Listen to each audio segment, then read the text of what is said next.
YouTube channel Shri हरे नमः को like, share, subscribe करें। धन्यवाद। प्रथम स्कंध में वासुदेव परायो वेदा, वासुदेव परामखा, वासुदेव परायोगा, वासुदेव पराक्रिया कहा।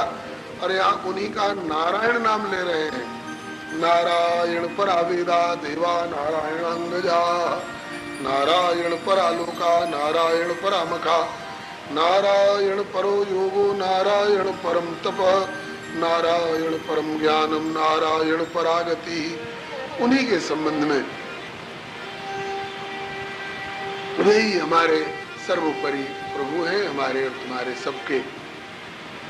और उन्हीं को नारायण कहा जाता है, उन्हीं को वासुदेव कहा जाता है। आज इन नाम और रूपों को अलग अलग मान करके हम आपस में बड़े भले लड़ने झगड़ने, लेकिन वस्तुतः उस एक ही तत्व परम तत्व के अनेकों नाम हैं। और उन नामों का अर्थ भी विचारे तो प्राय एक ही उतरता है। जैसे उनको अगर वासुदेव कहा गया तो उसका क्या अर्थ होगा? वसुदेव के पुत्र वासुदेव, यह भी अर्थ गलत नहीं है। वसुदेवस्य पत्यपमानिति वासुदेवा, लेकिन यह अर्थ तब होगा जब द्वापर के अंतिम चरण में श्री कृष्ण अवतार लेकर देवकी माता के गर्भ से वसुदेव जी के पुत्र के रूप में प्रकट होंगे। लेकिन उसके भी पहले ये वासुदेव कहलाते आए हैं। अभी वसुदेव जी का जन्म भी नहीं हुआ था। स्वयंभू मनु जी, आदि सम्राट स्वयंभू मनु जी भजन कर रहे थे। किस नाम से, किस रूप से? बोले कि द्वादश अक्षर मंत्र वर्ज कहीं सहित अनुराग, वासुदेव पद पंकरु दंपति मने अतिलाल। उस समय तो अभी वसुदेव के पुत्र नहीं बने थे, फिर वासुदेव नाम का अर्थ तो कहते हैं कि उस समय वासुदेव शब्द का अर्थ होगा वासनात् वासुदेवस्य वासितम भुवनत्रयम सर्वभूत निवासोसि वासुदेव नमोस्तुते। वासुदेव वह देव है जिनकी वासना मात्र से, इच्छा मात्र से, संकल्प मात्र से सारा जगत वासित है। दूसरा भाव, वासुदेव वह देव है जो सब में वास करता है अंतर्यामी रूप से, सर्वभूत निवासों से सब में वास करता है वह देव वासुदेव।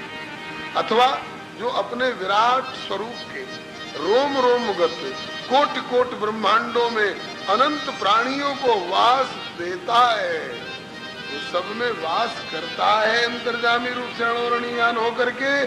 और जो सबको अपने में वास देता है महतोमयीयान होकर के, वह देव ही वासुदेव है। ये तो वासुदेव नाम का अर्थ हुआ। राम शब्द का अर्थ क्या होगा? रमते सर्वभूतेषु स्थावरेषु चरेषु च अंतरात्म स्वरूपेण रामेत्युच्यते बुधैः। वैसे रमन्ते योगिनोऽनन्ते सत्यानंदे चिदात्मनेति राम पदेनासौ परब्रह्मा विधीयते। जिसमें योगी लोग रमण करते हैं, जिस सत स्वरूप, चित स्वरूप, आनंद स्वरूप परमात्मा तत्व में योगी लोग रमण करते हैं, जो योगियों के चित्त में रमण करता रहता है, वह राम है। इससे भी एक व्यापक परिभाषा ये स्कंद पुराण का श्लोक है, रमते सर्वभूतेषु स्थावरेषु चरेषु च अंतरात्म स्वरूपेण राम इत्युच्यते बुधैः। जो सब प्राणियों में, अणु परमाणु में रमा हुआ हो वह राम है। अथवा जो अपने रोम रोमगत कोट कोट ब्रह्मांडों में सबको रमाए हुए हो वह राम है। जो सब में रमे और सबको अपने में रमावे उसका नाम है राम। अब क्या अंतर पड़ गया? वासुदेव कहने से वह जो सब में बसा हुआ है, और राम कहने से वह जो सब में रमा हुआ है। सब में बसा हुआ है कह लीजिए, चाहे सब में रमा हुआ है कह लीजिए। विष्णु, विष्णु शब्द का अर्थ विद्वज्जन बताते हैं, विश्व व्याप्त धातु से विष्णु शब्द की निष्पत्ति होती है। जो विश्व के अणु परमाणु में परिव्याप्त हो उसका नाम है विष्णु। तो क्या अंतर पड़ गया? वासुदेव कहने से वह सब में बसा हुआ है, राम कहने से वह सब में रमा हुआ है, विष्णु कहने से वह सब में व्याप्त है। और नारायण कहने से बोले नार जल को भी कहते हैं, आपो नारायति प्रोक्ता। नार जीव मात्र को भी कहते हैं क्योंकि उस प्रभु से ही प्रकट है ये सब के सब। तो जो नार अर्थात जल में अयन, अयन माने निवास बनाकर रहता हो, अथवा जो नार जीव मात्र है उनमें जो अंतर्जामी रूप से अयन बना करके निवास करता हो, वही अर्थ आएगा। वासुदेव कहने से सब में बसा हुआ है, राम कहने से सब में रमा हुआ है, विष्णु कहने से सब में व्याप्त है, और नारायण कहने से सब में रहता है, सब में बसा हुआ है कह लीजिए, सब में रमा हुआ है कह लीजिए, सब में व्याप्त है कह लीजिए, चाहे सब में रहता है कह लीजिए, कोई अंतर नहीं पड़ता है। तो वे ही एकमात्र आदि पुरुष अविनाशी भगवान, उनके पहले कुछ भी नहीं था। ये जो कुछ दृश्यमान प्रपंच जो दिखाई पड़ रहा है ये कुछ नहीं था। आकाश, वायु, अग्नि, जल, पृथ्वी अथवा इनसे बने हुए ये पिंड, हाथी, घोड़े, बैल, बकरी, ऊंट, सूरज, चंद्र, पेड़ पौधे, कुछ नहीं था। एकमात्र वही आदि पुरुष अविनाशी भगवान ही रहे। और उन्होंने संकल्प किया एको हम बहुश्याम, एक हूं, बहुत से रूपों में व्यक्त हो जाऊं, ऐसा संकल्प करते ही उनमें से सर्वप्रथम मूल प्रकृति का प्रादुर्भाव हुआ, मूल प्रकृति प्रकट हुई। ये उनका संकल्प है। और मूल प्रकृति कहीं बाहर से नहीं आई, उन्होंने अपने भीतर से ही मूल प्रकृति को संकल्प द्वारा प्रकट किया। फिर मूल प्रकृति पर दृष्टि डाली तो मूल प्रकृति में क्षोभ होकर के उससे महत तत्व का प्रादुर्भाव हुआ।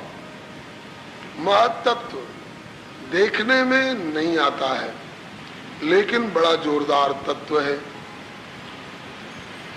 श्री पूज्य चरण स्वामी श्री गुरुवर स्वामी श्री अखंडानंद जी कहा करते थे कि उसी को समष्टि में महत्त्व कहते हैं और व्यष्टि में उसको बुद्धि तत्व कहते हैं। हमारे शरीर का अगर प्राणांत होने के बाद चीर फाड़ होती है, जिसको पोस्टमार्टम कहते हैं, तो उसमें बहुत बहुत प्रकार के अवान्तर भेद तत्वों के दिखाई पड़ते हैं। हड्डी डॉक्टर दिखा सकते हैं, हड्डी के भीतर जो मज्जा है वो दिखाया जा सकता है, मेद दिखाया जा सकता है, नसें दिखाई जा सकती हैं, रक्त दिखाया जा सकता है, कलेजा निकाल के दिखाया जा सकता है। लेकिन पूछिए डॉक्टर से कि डॉक्टर साहब इसमें बुद्धि कहाँ है, जरा हमको दिखा दीजिए। बुद्धि दिखाई पड़ने वाली वस्तु नहीं है, अदृष्ट तत्व है। लेकिन अदृश्य तत्व होते हुए भी उसकी ताकत बड़ी है। उसी के चलते आज लोग अपना बौद्धिक चमत्कार प्रदर्शित कर रहे हैं। कोई दावा कर रहा है कि हम अपने घर बैठे तुम्हारे देश और विश्व को चौपट कर सकते हैं। हम यही बैठे बैठे चंद्रलोक में गए हुए अंतरिक्ष यान को कंप्यूटर के द्वारा नियंत्रित कर रहे हैं। ये बौद्धिक चमत्कार है, उस महत् तत्व का चमत्कार है। तो आदि पुरुष अविनाशी भगवान ने संकल्प किया मैं एक हूं, अनेक रूपों में व्यक्त हो जाऊं। तो सर्वप्रथम उनमें से मूल प्रकृति का प्रादुर्भाव हुआ। मूल प्रकृति पर दृष्टि डाली तो मूल प्रकृति में से महत् तत्व का प्रादुर्भाव हुआ। जैसे उदाहरण के लिए आपके बर्तन में पानी है, आपने उस पानी को चूल्हे पर चढ़ा दिया, नीचे से आग जला दी, तो पहले पानी ही पानी दिखाई पड़ता था और नीचे से आग जली तो थोड़ी देर के बाद उस पानी के ऊपर से उड़ता हुआ भाप दिखाई पड़ने लगा। पानी में से भाप उड़ता निकलता हुआ उड़ता हुआ दिखाई पड़ रहा है। पहले पूछिए भाप कहाँ था, बोले भाप कोई दूसरी चीज है थोड़े। उसी पानी का रूपांतरण होकर के, उष्ण होकर के और वो ऊपर उठ रहा है। और फिर वही भाप वाष्प ऊपर उड़ता हुआ थोड़ा ऊपर गया, शाम को ठंडक पाकर के जम करके घास के पत्ती की नोक के ऊपर ओस बन जाता है, और बहुत ऊपर उड़ गया तो बादल के रूप में पुंजीभूत होकर परिणत होता है, और वही हवा के झोंके से स्थानांतरित होकर हिमालय की किसी ठंडी चोटी से जाकर टकरा गया तो वहां बर्फ बन गया, और गर्मी पाकर फिर पिघल पड़ा तो ग्लेशियर बन गया, उससे भी और तरल होकर के नीचे आया तो झील बन गया, उससे भी और प्रवाह का रूप ले लिया तो नदी कहलाया, और जाकर के सागर में मिल गया तो समुद्र कहलाया। तो जैसे एक ही के अनेक रूपांतरण होते हैं, इसी तरह से और ये जो कुछ होता है सब भगवान के संकल्प के द्वारा। वो जैसा संकल्प करते हैं वे सत्य संकल्प है। इस प्रकार से उन्होंने अपने संकल्प से अपने भीतर से सर्वप्रथम मूल प्रकृति को प्रकट किया, मूल प्रकृति पर दृष्टि डाली, उनकी दृष्टि से क्षोभ होकर के उसमें से महत्त्व का प्रादुर्भाव हुआ, महत्त्व में से अहंकार तत्व का प्राकट्य हुआ। अहंकार तत्व के पुनः अपने संकल्प के द्वारा उस प्रभु ने 3 टुकड़े किए, वैकारिक, तेजस और तामस, जिसको सात्विक अहंकार, राजसिक अहंकार और तामसिक अहंकार कहते हैं। सात्विक अहंकार से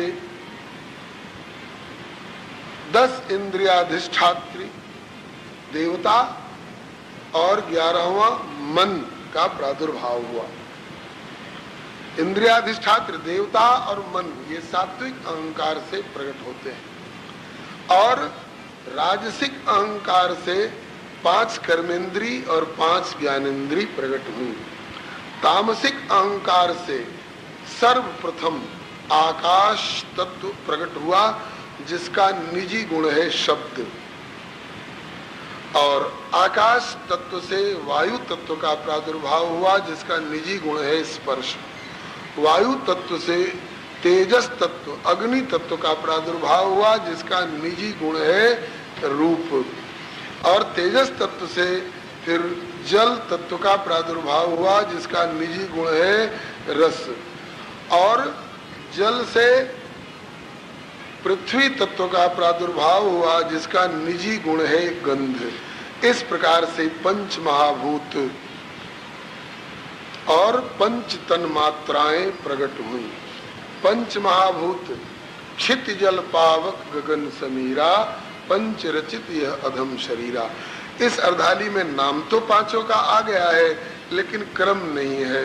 क्रम है, क्रम वाली अर्धाली है गगन समीर अनल जल धरणी, इनके नाथ सहज जड़ करनी।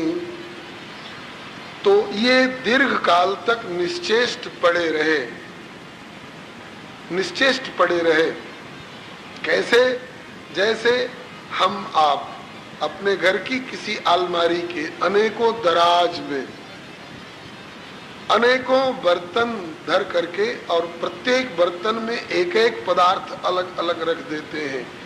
एक डब्बे में चावल, एक डब्बे में दाल, एक में हल्दी, एक में नमक, एक में स्टोव, एक में तेल, एक में दियासलाई, सब तरह की सामग्री एक ही अलमारी में रखकर बंद कर दिया। चाहे 6 महीना पड़ी रहे, क्या बनेगा उसमें से? ज्यों के त्यों पड़े रहेंगे। और आप फिर संकल्प करिए कि आज खिचड़ी बननी चाहिए, तो सब में से मिला करके एक जगह चूल्हे पर चढ़ा दीजिएगा तो खिचड़ी बन जाएगी। इसी तरह से बहुत दिनों तक निश्चेष्ट ये सारे तत्व प्रकट हो करके भी निश्चेष्ट पड़े रहे। प्रभु ने पुनः संकल्प किया इनका मिश्रण हो, तो एक पंचीकृत ब्रह्मांडात्मक जगत का सृजन हुआ। ये परस्पर एक दूसरे से मिल करके और एक गोल अंडाकार स्वरूप इसका हुआ। ये विराट अंड ब्रह्म का व्यापक स्वरूप बताया गया, इसलिए इसे ब्रह्मांड की संज्ञा मिली। इस ब्रह्मांड में प्रभु ने पुनः संकल्प किया, तत्त इंद्रिय स्थानों में तत्त इंद्रियाधिष्ठात्र देवता प्रवेश करें। प्रवेश करते गए। मस्तक स्थान में ब्रह्मा ने प्रवेश किया और हस्त स्थान में इंद्र ने प्रवेश किया, मन स्थान में चंद्रमा ने प्रवेश किया, नेत्र स्थान में सूर्य ने प्रवेश किया। ये सब इंद्रियाधिष्ठात्र देवता लोग हैं जो सात्विक अहंकार से प्रकट हुए थे। लेकिन इन सबके प्रवेश करने पर भी इस ब्रह्मांड में चेतना नहीं आई। अंत में जब हृदय भाग में उस परमात्मा ने स्वयं प्रवेश किया नारायण रूप से, तब इस ब्रह्मांड में चेतना आई। इसके बाद पुनः प्रभु ने संकल्प किया, मेरे नाभि से एक कमल का प्रादुर्भाव हो। तो उनकी नाभि में थोड़ी सी सूजन सी हुई और एक कमल प्रकट होता हुआ, बहुत विशाल कमल प्रकट हुआ। प्रभु ने पुनः संकल्प किया, सोचा कि मैं सृष्टि रचा रहा हूं अपने देखने के लिए, मैं दृष्टा रहूंगा, संसार दृश्य रहेगा। जग पेखन तुम देखन हारे, विधि हरि शंभु नचावन हारे। तो दृष्टा ही अगर रचयिता का काम करने लग जाए तो उसका देखने का आनंद फीका पड़ जाता है। आपने कहीं नाटक देखे होंगे, रंगमंच पर नाटक करने वाले पात्र और होते हैं और भीतर में किसी को स्त्री बना देना, किसी को पुरुष बना देना, किसी को भिखारी बना देना, किसी को राजा बना देना। वो रचना करने वाला, मेकअप करने वाला वो अलग होता है, पर्दे के भीतर रहता है। तो वो बना बना के भेजता जाता है मंच पर और पात्र अपना अपना पाठ अदा करते हैं। सामने बैठा हुआ दर्शक देखने का आनंद लेता है। तो प्रभु ने यह सोच करके कि मैं ही रचना करने में उलझ जाऊंगा तो इस दृश्य को देखने में मुझे अंतर पड़ जाएगा। मैं तो दृष्टा रहूंगा, मैं तो साक्षी रहूंगा, दृष्टा रहूंगा। रचना करने वाला और होना चाहिए। तो वो कहां से आएगा? बोले उस रूप में भी मैं ही प्रकट होऊंगा। तो विधि हरि शंभु नचावन हारे, जग पेखन संसार दृश्य हो गया और हे प्रभु तुम देखन हारे, आप दृष्टा हो गए। और इसको संचालन करने वाले कौन होंगे? बोले विधि हरि शंभु नचावन हारे। ब्रह्मा रचने का काम करेंगे, विष्णु पालन और संचालन का काम करेंगे और रुद्र संहार का काम करेंगे। तो इन तीन रूपों में और कौन प्रकट होगा? बोले अहमेवासमेवाग्रे नान्यत् यत्तत् सत्परम्। भगवान ही इन तीन रूपों में प्रकट हुए। अब ब्रह्मा जी इसमें भी एक संत लोग विचार की बात निर्देशन करते हैं, विचार करते हैं। क्या?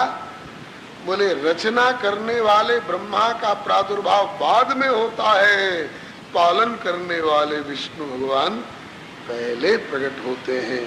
इससे निष्कर्ष ये निकाला जाता है कि पालन करता पहले से तैयार है, रचना बाद में। मतलब कि हमारा जन्म बाद में होगा, हमारे पालन की व्यवस्था पहले से है। बच्चा बाद में पैदा होगा, माँ और माँ की छाती और माँ की छाती में दूध की व्यवस्था उसके जन्म से पहले होती है। आप प्रयोग करके देख लेना, जांच करके देख लेना, माँ भी वही है, माँ की छाती भी वही है, बच्चा भी पेट में है, पैदा होने वाला है। उसके जन्म में घंटा नहीं, मिनट नहीं, 1 सेकंड मात्र की बस देर है। लेकिन बच्चे के जन्म से 1 सेकंड पहले माँ वही है, माँ की छाती वही है कोई माई का लाल जो उसे निचोड़कर 1 बूंद दूध निकाल दे? नहीं निकाल सकते हैं। बहुत जोर लगाएंगे तो खून भले निकल आएगा, दूध नहीं निकलेगा। और जो बच्चे के जन्म से 1 क्षण पहले जो रक्त के रूप में था और बच्चे के माँ के गर्भ से बाहर आते ही उसे दूध की जरूरत होगी, तो उस माँ की छाती को, उस लाल लाल रक्त को उजले उजले दूध के रूप में परिणत कर देने की क्षमता किसमें है बंधुओं? यह उस पालन करता नारायण की, पालन करता विष्णु का यह मंगलमय विधान है। बहुत लोग कहते हैं कि ये हिंदू सनातन मान्यता में लोग क्षीर सागर की कल्पना करते हैं, कहीं दूध का समुद्र होता है? कहा कि नहीं होता है, तो सारे संसार का काम कैसे चलता है? यहाँ 2 घंटा अगर सब लोग अपने अपने कमरे की टोटी खोल खोल करके प्रयोग में लेते रहे तो टंकी खाली हो जाती है। फिर चढ़ाओ पानी, बोले कि वोल्टेज आएगी तब चढ़ेगा। तो 10 आदमी का एक परिवार हो तो उसके लिए एक सिंटेक्स की टंकी से काम चल जाता है, और पूरे मोहल्ले भर को सप्लाई करना हो तो क्या एक टंकी से काम चल जाएगा? पूरे जिला भर को अगर आपूर्ति करनी हो तो क्या एक कुआं से काम चल जाएगा? पूरे प्रांत भर को आपूर्ति करनी हो तो क्या एक तालाब से, एक झील से काम चल जाएगा? नहीं। और पूरे विश्व भर को दूध की आपूर्ति करनी हो तो समुद्र के बिना किसका काम चलेगा? कौन चला लेगा? बंधुओं, दूध का समुद्र है, और उस समुद्र से पता नहीं कैसा अदृश्य पाइप लगा रखा है उस प्रभु ने कि हर माँ बनने वाली की छाती में, वो चाहे मानवी हो, दानवी हो, सूकरी हो, कुकरी हो, कोई भी हो, उसके वक्षस्थल रूपी पात्र में वह पालन करता दूध भेज देता है। कितनी बढ़िया व्यवस्था है! ऐसा दूध कि उसे गर्म करने की जरूरत नहीं, उसमें चीनी मिलाने की जरूरत नहीं, ऐसा बढ़िया डाट लगा रखी है कि उसमें अलग से ढक्कन लगाने की जरूरत नहीं। हाँ, माँ की छाती रूपी पात्र में जो परमात्मा वह पालन करता विश्वंभर दूध भेजता है, उसके ढक्कन को खोलकर कोई बिलैया नहीं पी सकती, उसमें मक्खी गिर करके उस दूध को बर्बाद नहीं कर सकती है। गर्म करने की जरूरत नहीं, अंदाज से गर्मी जितना बच्चा झेल सकेगा पहले से वह परमात्मा देता है, इसीलिए उसको विश्वंभर कहा जाता है। तो संत लोग ये सोचते हैं कि रचना करने वाले ब्रह्मा बाद में नाभि कमल से प्रकट होंगे, पालन करने वाले भगवान श्री हरि पहले से मौजूद है। इसमें निष्कर्ष ये निकलता है कि हमारा भी जन्म बाद में हुआ होगा, हमारे जन्म से पहले हमारे पालन की व्यवस्था पहले से हुई होगी। इसी बात को स्वामी श्री योगानंद जी कहते हैं कि मूढ़ वृथा सोचत मरे, जाके नहीं विश्वास पाप करि पेट ही भरई, चाहत भव निधि तरन कर्म कुकर सम करई। अरे दृढ़ कर धारो ध्यान, तजो तृष्णा अरु आशा, तो योगानंद समाधि मध्य सो लखई प्रकाशा। जेते घट विधना गढ़े तिनई भरे अनयास, मूढ़ वृथा सोचत मरे, जाके नहीं विश्वास। विश्वास करो, तुम्हारे जन्म से पहले तुम्हारे पालन की व्यवस्था हो चुकी है। अस्तु, हम कोई कमाई करेंगे, हम कोई प्रयास करेंगे, तब सूर्य का उदय होगा प्रकाश देने के लिए। पहले से सूर्य का प्रकाश की व्यवस्था है, पहले से प्यास लगेगी तो वर्षा और जल की व्यवस्था है, ऊपर से वर्षा और नीचे से धरती के भीतर का स्रोत, सब तरह की व्यवस्था परमात्मा की तरफ से है। हाँ, तो ब्रह्मा जी को पहले प्रकट किया, ये रचना का काम करेंगे, मैं तो दृष्टा रहूंगा। ब्रह्मा जी प्रकट हुए प्रभु नारायण के नाभि कमल के ऊपर, प्रकट तो हुए लेकिन समझ नहीं पाए ये रजोगुण को स्वीकार करके प्रकट हुए हैं, तो रजोगुण ने उनको आच्छादित कर लिया। तो रजोगुण की प्रधानता के कारण वे समझ नहीं पाए कि मैं कौन हूं, मुझे प्रकट करने वाला कौन है, कहाँ है, कैसा है। अनुमान अवश्य हुआ कि मुझे प्रकट करने वाला कोई है, वह जो भी हो। पहले तो सोचा कि मैं कहां से प्रकट हुआ हूं, देखा मैं कमल से प्रकट हुआ हूं, ताकि कमल तो मुझको प्रकट नहीं कर सकता है, इस कमल को भी प्रकट करने वाला कोई है। कमल कहां से प्रकट हुआ है, इसको जानने के लिए, अपना मूल उद्गम जानने के लिए ब्रह्मा जी उस कमल नाल के छिद्र में उतरने लग गए। दीर्घ काल तक उतरते रहे, नहीं था लगा सके। क्यों? अपने प्रयास से उस परमात्मा तक पहुंचना संभव नहीं है, उनकी कृपा से उन तक पहुंचा जा सकता है। ब्रह्मा जी थक गए, उन्होंने सोचा पता नहीं कहां तक उतरना पड़ेगा, बीच में थक जाऊं फिर चढ़ना भी मुश्किल हो जाएगा। वापस आकर के उस कमल पर बैठे और प्रार्थना किए, मैं कौन हूं नहीं जानता हूं, मुझे प्रकट करने वाला कौन है, कैसा है, कहां है, उसको भी नहीं जानता हूं। अनुमान होता है कि मुझे प्रकट करने वाला कोई है, वह जो भी हो, जहां भी हो, जैसा भी हो, मैं उस प्रभु की शरण लेता हूं। वह कृपा करके मुझे मेरे स्वरूप का और अपने स्वरूप का और मेरे कर्तव्य का बोध करावे, जिससे मैं अपना कर्तव्य पालन कर सकूं। ब्रह्मा जी की इस प्रार्थना को सुन करके आकाशवाणी के द्वारा भगवान ने एक शब्द उच्चारण किया 2 बार। उस शब्द में 2 अक्षर थे, वर्णमाला का 16वां अक्षर और 21वां अक्षर। तप, ऐसे 2 बार आवाज ब्रह्मा को सुनाई पड़ी आकाशवाणी से। तप तप अर्थात तप करो। ब्रह्मा जी तप करने लग गए। तप करने से रजोगुण धुल कर परिमार्जित होकर के शुद्ध सत्व का आविर्भाव हुआ। उस शुद्ध सत्वमय अंतःकरण में भगवान ने इनको दर्शन दिया, और दर्शन देते हुए और बताया, ज्ञानम परम गुह्यम में यद विज्ञान समन्वितम स रहस्यम तदंगम च गृहाण गदितम मया यावानहम यथा भावो यद रूप गुण कर्म कह तथैव तत्व विज्ञानम स्तुते मदनुग्रहात्। ज्ञानम परम गुह्यम में, मेरा परम गुह्य रहस्यमय ज्ञान, और वो कोरा ज्ञान नहीं, वाचिक ज्ञान नहीं, विज्ञान समन्वितम। विज्ञान समन्वितम का अर्थ स्वामी श्री अखंडानंद जी महाराज किया करते थे अनुभव पूर्ण ज्ञान। तो इसमें उदाहरण दिया करते थे, जैसे यह सेव नाम का फल है। जिस बच्चे की आंखों के सामने सेव अभी नहीं आया है, उसे यह जानकारी कराने के लिए कि सेव नाम का भी फल कोई होता है। अ से अनार, आ से आम, अक्षर बोध कराते समय पढ़ाया जाता है।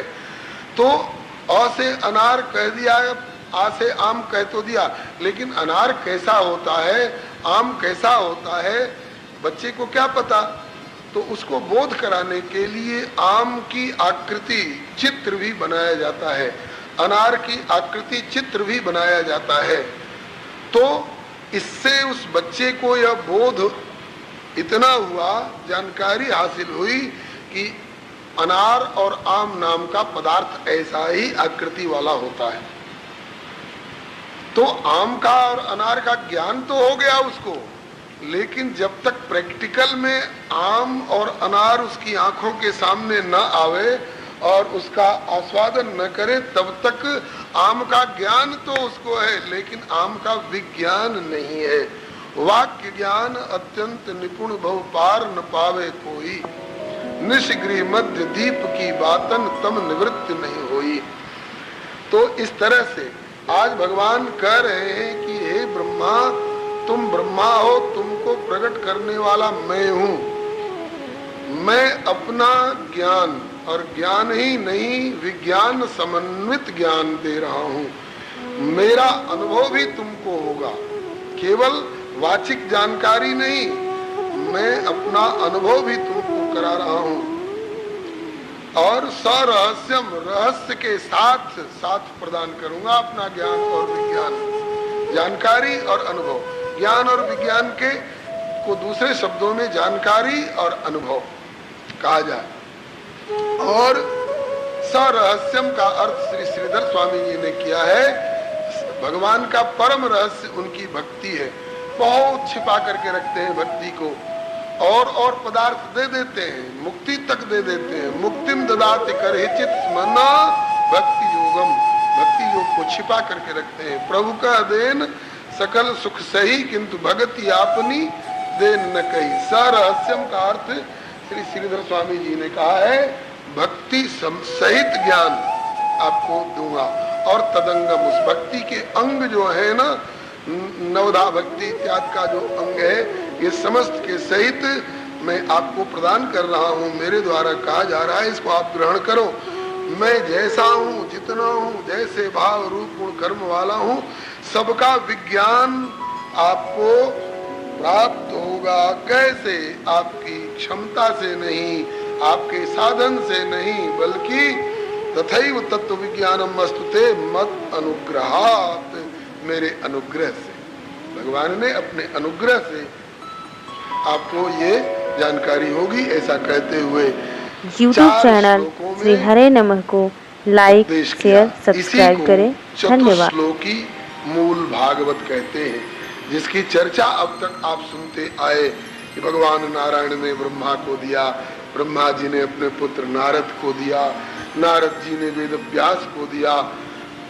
तब तक चतुश्लोकी परंपरा थी और वेद व्यास जी ने उसका हजारों श्लोकों में उपरिंगण करके और अपने पुत्र सुखदेव जी को पढ़ाया।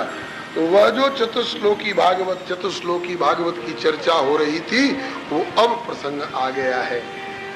भगवान नारायण ब्रह्मा को अब दे रहे हैं और ब्रह्मा जी नारद जी की जिज्ञासा पर ही यह प्रसंग बता रहे हैं।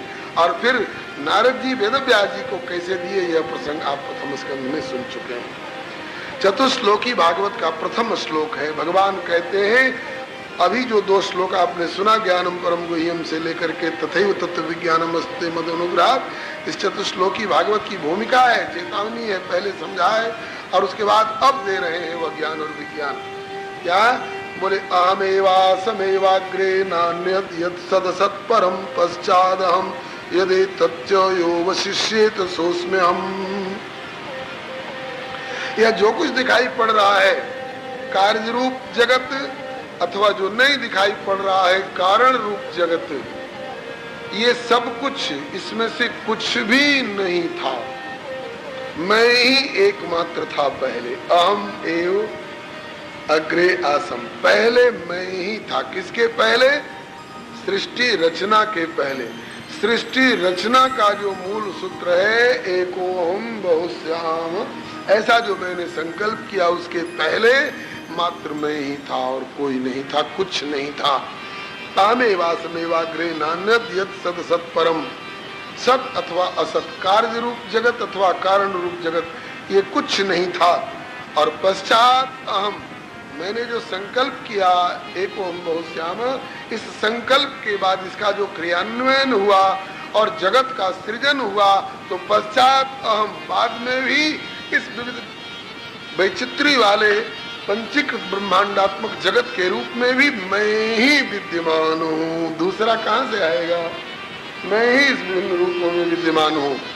पश्चात हम यदेतच्च, और यो वशिष्येत सोऽस्म्यहम्, इसका संहार करके अपने में समेट लूंगा, उसके बाद जो बचेगा वो भी मैं ही रहूंगा।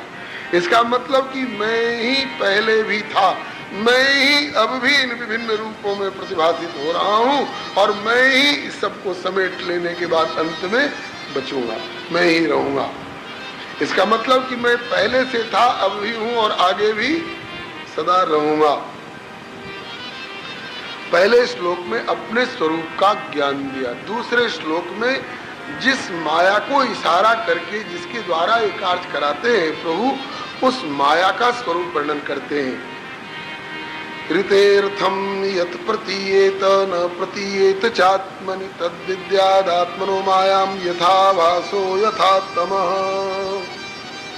ऋतेर्थम यत् प्रतीयेत, नहीं होने पर भी जो है जैसी प्रतीति करा देती है, और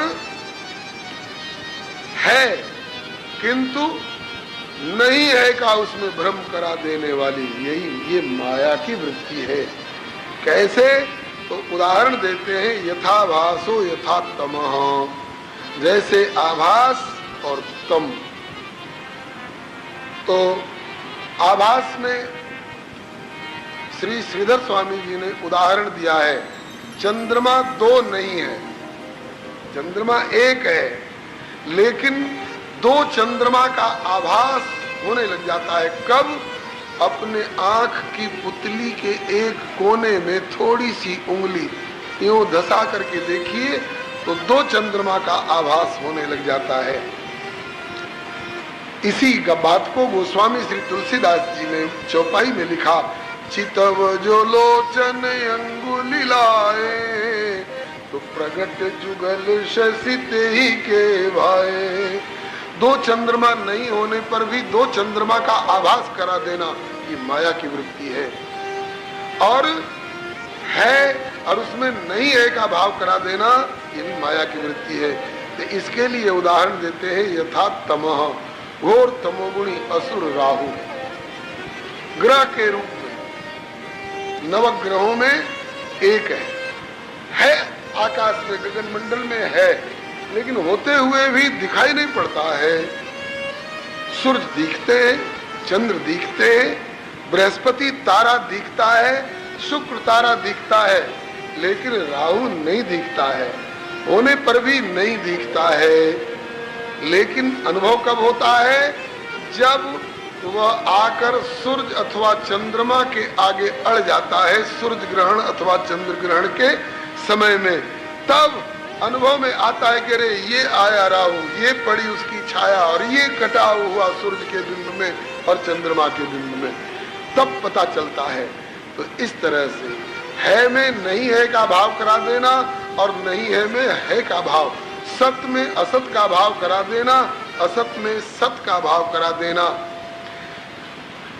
नश्वर में अविनाशी का भाव करा देना, अविनाशी में नश्वर का भाव करा देना, अपने में पराये का भाव करा देना, पराये में अपने का भाव करा देना। इसको मोह भी कहा जाता है। रज्जू में, रस्सी में सर्प का भाव करा देना और सर्प में रस्सी का भाव करा देना अंधेरे में, ये माया की वृत्ति है। अब जैसे आत्मा है, पहले भी आत्मा का अस्तित्व था, अब भी है, आगे भी रहेगा, लेकिन आत्मा के संबंध में लगता है कि आत्मा तो कोई चीज है ही नहीं। और शरीर माँ के पेट में आने से पहले भी नहीं था और चिता पर जाने के बाद भी नहीं रहेगा, लेकिन बीच में है का भाव करा देती है। स्वप्न में जब हम सोचते हैं तो एक मानसिक कल्पना होती है, मानसिक सृष्टि होती है। हम देखते हैं कि बड़ी भारी बाढ़ आई हुई है, हम डूब रहे हैं, सोए हुए हैं कमरे में, पलंग बिछा करके, गद्दा बिछा करके, सौर ओढ़ करके, मच्छरदानी लगा करके, एक बूंद पानी नहीं कमरे में, लेकिन वहां लगता है कि बाढ़ आ गई है, हम डूब रहे हैं। नहीं है में है का भाव करा देना और है में नहीं है का भाव करा देना, ये माया की वृत्ति है। फिर तीसरे श्लोक में कहते हैं, यथा महांति भूतानि भूतेषु चावचेष्वनु प्रविष्टान्य प्रविष्टानि तथा तेषु न तेष्वहम्। जैसे पंच महाभूत आकाश, वायु, जल, अग्नि, पृथ्वी, इस पंचीकृत ब्रह्मांडात्मक जगत में कार्य रूप से अनुगत है, सब में समाये हुए भी हैं और कारण रूप से इस ब्रह्मांड से पृथक भी हैं, जो सप्तावरण के रूप में इसको घेरे हुए हैं। तो इनमें समाये हुए भी हैं और इनसे पृथक भी हैं, चाहे छोटे मोटे पिंड हो और चाहे यह विशाल ब्रह्मांड हो। यथा महांति भूतानि भूतेषु चावचेष्वनु प्रविष्टान्य प्रविष्टानि तथा तेषु न तेष्वहम्। ऐसे ही भगवान कहते हैं कि मैं भी अंतर्जामी रूप से सब में अनुगत भी हूँ, प्रविष्ट भी हूँ और सबसे परे भी हूँ।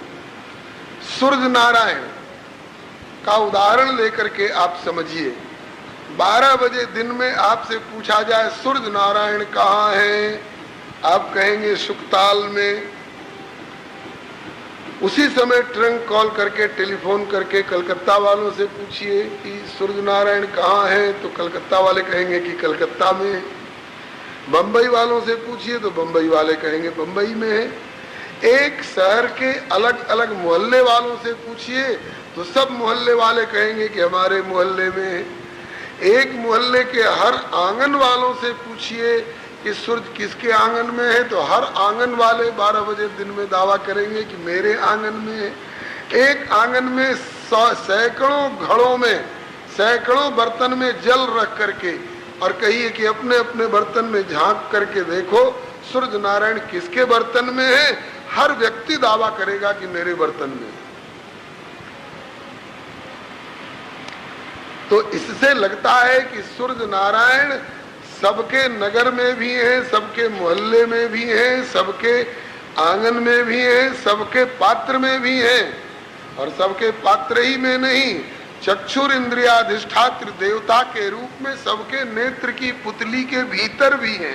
विषय करण सुर जीव समेता सकल एक एक सचेता। लेकिन क्या आप इनको पकड़ लेंगे? नहीं। सूर्य आपसे इतनी दूरी पर है कि आप उन सूर्य को छू नहीं सकते। तो सब में प्रविष्ट होते हुए भी सूर्य सबसे परे हैं। इसी तरह से कार्य रूप से पंच महाभूत इस पंचीकृत ब्रह्मांडात्मक जगत में सब में समाये हुए भी हैं और सबसे पृथक भी हैं कारण रूप से। इसी तरह से भगवान का कहना है कि मैं भी अंतर्यामी रूप से सब में समाया हुआ भी हूँ और सबके शुभ अशुभ इत्यादि से और सबसे की पहुँच से परे भी हूँ। राम अतर्क बुद्धिमन बानी मत हमार असुनई सयानी। इंद्रियाणि पराण्याहो इंद्रियेभ्य परम मनः मनसस्तु परा बुद्धि यो बुद्धे परतस्तु सह। वह सबसे परे भी है। अब आगे के श्लोक में कहते हैं एतावदेव जिज्ञास्यम तत्व जिज्ञासुनात्मनः अन्वय व्यतिरेकाभ्याम यत्स्यात् सर्वत्र सर्वदा। तत्व परम तत्व के जिज्ञासु को, आत्म कल्याणार्थी को, परम तत्व के जिज्ञासु को एतावदेव जिज्ञास्यम, इतनी ही जिज्ञासा करें। यही जिज्ञासा पर्याप्त है। इसी जिज्ञासा का समाधान पर्याप्त है। क्या? कि वह कौन सा तत्व है जो अन्वय भाव से सब जगह सब में जिसकी सत्ता भी सिद्ध होती हो, जो सब में अनुगत भी हो और व्यतिरेक भाव से जो सबसे परे भी हो, जो और यत्स्यात् सर्वत्र और सर्वदा, जो सर्वत्र हो और जो सर्वदा रहने वाला हो, वही परम तत्व परमात्म तत्व है। उसी की जिज्ञासा करनी चाहिए, उसी की सर्वत्र अनुभूति करनी चाहिए। ऐसा कह करके फिर एक श्लोक में ब्रह्मा जी को चेतावनी दे रहे हैं भगवान। एतन मतम समातिष्ठ परमेण समाधिना भवान कल्प विकल्पेषु न विमुह्यति करहि चित्त। हे ब्रह्मा, मैंने अपने तत्व का ज्ञान आपको दिया और मेरे बताए हुए इस सिद्धांत में स्थित रहकर तुम्हें सृष्टि की रचना का कार्य करना है। मेरे इस दिए हुए ज्ञान में स्थित रहकर, इस सिद्धांत में स्थित रह करके अगर रचना के काम में प्रवृत्त होगे तो उसमें फंसोगे नहीं, मोह में नहीं पड़ोगे। और नहीं, अगर इस मेरे द्वारा दिए हुए मेरे स्वरूप ज्ञान को, मेरे तत्व को यदि तुम भूल गए और कहीं आगे चल करके आहा मैंने इतनी बढ़िया सृष्टि रचाई है, अपने को करता धरता हरता भान मान लोगे तो तुम बंधन में आ जाओगे, झंझट में पड़ जाओगे। और इस मेरे द्वारा दिए हुए ज्ञान और सिद्धांत को याद रखोगे तो भगवान कल्प विकल्पेषु न विमोह्यति करहि चित्त। कल्प में अथवा विकल्प में कभी विमोह को नहीं प्राप्त होगे। इस प्रकार से श्री ब्रह्मा जी को भगवान ने उपदेश किया और वही ज्ञान नारद जी की जिज्ञासा पर ब्रह्मा जी ने नारद जी को सुनाया, समझाया और कहा कि बेटा यह 10 लक्षणों से युक्त श्रीमद् भागवत है। इसमें 10 वस्तुओं का वर्णन किया गया है और ये मैंने तुमको सुनाया, तुम इसको और विस्तार पूर्वक वर्णन करो, जिससे कि करो और कराओ, चाहे व्यास जी से चाहे जैसे भी, जिससे कि लोगों को मेरे तत्व का बोध हो और मेरे प्रति लोगों की भक्ति हो, ताकि वे भवबंधन से छूट करके और मेरे चरणारविंद की प्राप्ति कर सके। अब इस भागवत में 10 भागवत के 10 लक्षण कौन कौन है, इसमें कौन से 10 वस्तुओं का वर्णन है? बोले अत्र सर्गो विसर्गश्च स्थानम पोषण मूतया मन्वंतरेशानुकथा निरोधो मुक्तिराश्रय। इसमें सर्ग का वर्णन है, विसर्ग का वर्णन है, स्थान का वर्णन है, पोषण का वर्णन है, ऊति का वर्णन है, मनवंतर का वर्णन है, इस कथा का वर्णन है, निरोध का वर्णन है, मुक्ति का वर्णन है और आश्रय का वर्णन है। सर्ग कहते हैं भगवान ने ब्रह्मा जी को पैदा करने के पहले अपने संकल्प से जो सृष्टि रची है उसका नाम है सर्ग सृष्टि, और ब्रह्मा जी को आदेश करके इनके द्वारा जो ये आकृतियां सृजन कराई है उसका नाम है विसर्ग सृष्टि। सर्ग सृष्टि में मकड़ी का उदाहरण दिया जाता है और विसर्ग सृष्टि में कुम्हार का उदाहरण दिया जाता है।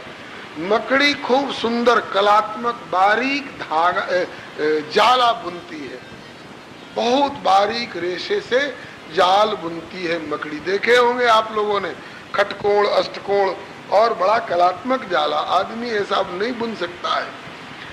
पूछा जाए कि अरे मकड़ी इस जाला के बुनने के लिए इतना बारीक रेशा धागा कौन दुकान से लाई है? बोले कहीं से नहीं, मैंने अपने भीतर से संकल्प करके लार टपकाई है और वही सूख कर रेशा बनता गया है और उसी से मैंने जाला का सृजन किया है। किस लिए? तो जिसे मैंने अपने भीतर से ही प्रकट किया है उसको फिर समेटते समेटते अपने भीतर ही फिर समेट लेती हूँ। ये मकड़ी की सृष्टि है, ये सर्ग सृष्टि के उदाहरण के रूप में प्रस्तुत किया जाता है। जैसे मकड़ी अपने भीतर से जाला प्रकट करती है, अपने स्वयं उसमें विहार करती है, फिर अपने में ही समेट लेती है, इसी तरह से सारी सृष्टि, ये सर्ग सृष्टि मूल प्रकृति, महत तत्व, अहंकार तत्व, उसके 3 टुकड़े, सात्विक अहंकार, राजसिक अहंकार, तामसिक अहंकार और 10 कर्मेंद्रिय, 10 इंद्रियाधिष्ठात्र देवता, 11वां मन, 5 कर्मेंद्री, 5 ज्ञानेंद्री इत्यादि, ये जो कुछ प्रकट करते हैं भगवान सब मकड़ी की तरह अपने भीतर से ही प्रकट करते हैं, बाहर से उनको कहीं से कुछ खोजना और लाना नहीं पड़ता है, और स्वयं इसमें विहार करते हैं मकड़ी की तरह, और फिर स्वयं अपने भीतर इसको समेट लेते हैं, जिसको उपसंहार और संहार की लीला कहते हैं।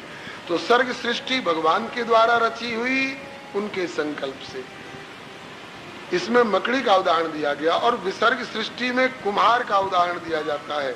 कुम्हार कहीं से चाक लाता है, कहीं से कील लाता है, कहीं से डंडा लाता है, घुमाता है, कहीं से मट्टी लाता है, कहीं से पानी लाता है, सान कर उस पर लुगदी धोंदा के रूप में धरता है, कहीं से पानी लाता है और उस पानी के गीले हाथ से घड़ा की आकृति देता है, कहीं से सूत लाता है, उस घड़े का पेंदा काट करके धरता है, कहीं से थकुआ लाता है, कहीं से राख लाता है, छिड़क करके ठोक ठोक करके घड़ा तैयार करता है, फिर कहीं से ईंधन लाता है, जलावन, कहीं से आग लाता है और उसको अवा में डाल करके पकाता है, तब बर्तन तैयार होता है।